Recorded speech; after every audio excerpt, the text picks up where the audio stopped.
Mr. President, the farm bills that we take up every few years are essential pieces of legislation. They help provide the tools and resources that farmers and ranchers need to carry out their task of feeding our nation. And with parts of the 2018 Farm Bill expiring in the next few months, passing our next Farm Bill needs to be one of Congress's top priorities during the remainder of the year. The Senate Agriculture Committee has been working on this year's legislation, but there's more work to be done. And we need to make sure that we don't delay in getting this bill over the finish line.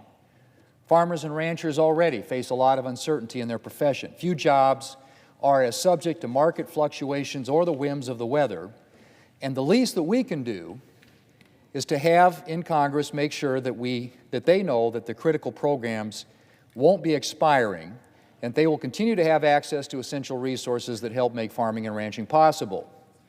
Mr. President, as a member of the Senate Agriculture Committee and a senator from a state where agriculture is not just a way of life, but the way of life, the Farm Bill is always one of my top priorities.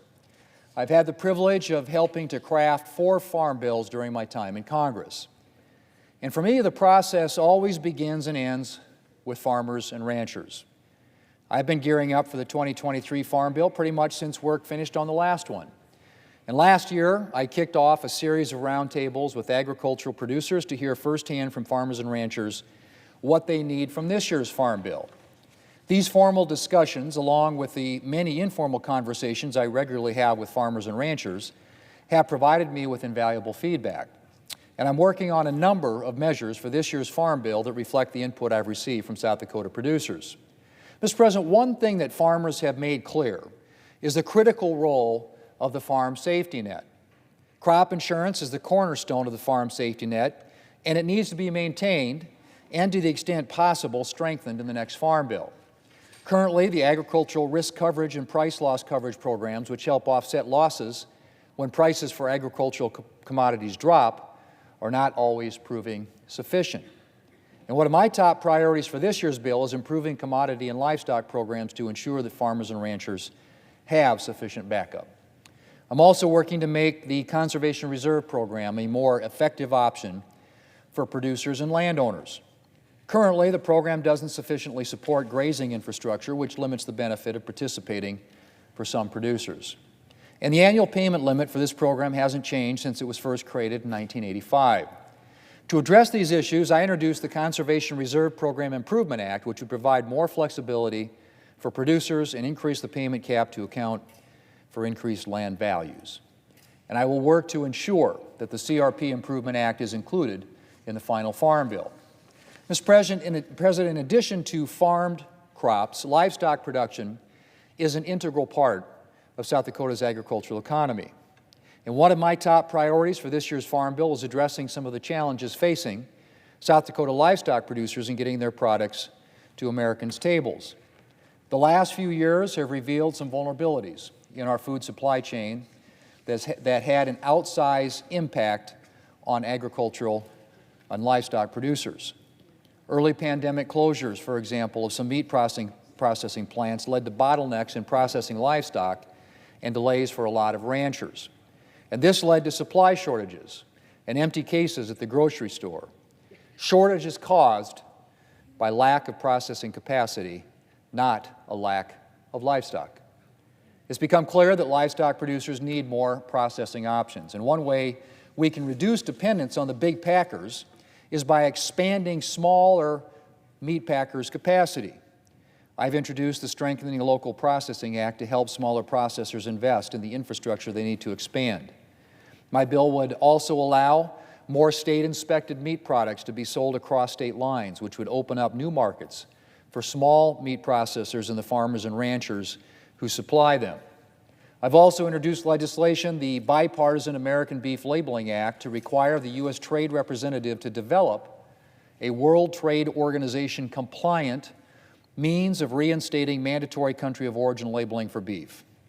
Under our current system, beef that is neither born nor raised in the United States but is simply finished here can be labeled product of the United States, even if the only American thing about the beef is the plastic that it's wrapped in, if that. That is unfair to American cattle producers and misleading to consumers. And I'm pleased that USDA is working on a proposed rule to close the product of the USA labeling loophole. And I will continue to work to get my American Beef Labeling Act included in the 2023 Farm Bill so that consumers can be confident that any beef labeled product of the USA really came from American cattle producers. Mr. President, new practices and technologies can be game changers for farmers. And without reliable data, it can be unclear whether these practices and technologies will have positive impact. And that's why earlier this year I introduced the Agriculture Innovation Act, which would make it easier for producers and trusted researchers to use USDA data to assess the impact of various production practices so that producers can gauge whether these practices are right for their farm or ranch operation. And of course, while the macro-level data USDA collects can provide valuable information, farmers are already beginning to look to the next frontier, collecting real-time, micro-level data from their own fields. And I've introduced the Promoting Precision Agriculture Act to help advance precision agriculture technology and allow more farmers to take advantage of this data revolution.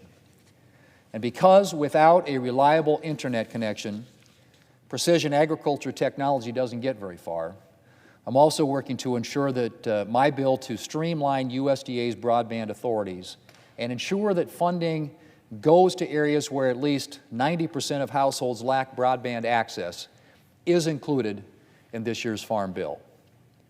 Mr. President, producing the food that fills Americans' dinner tables is no easy task.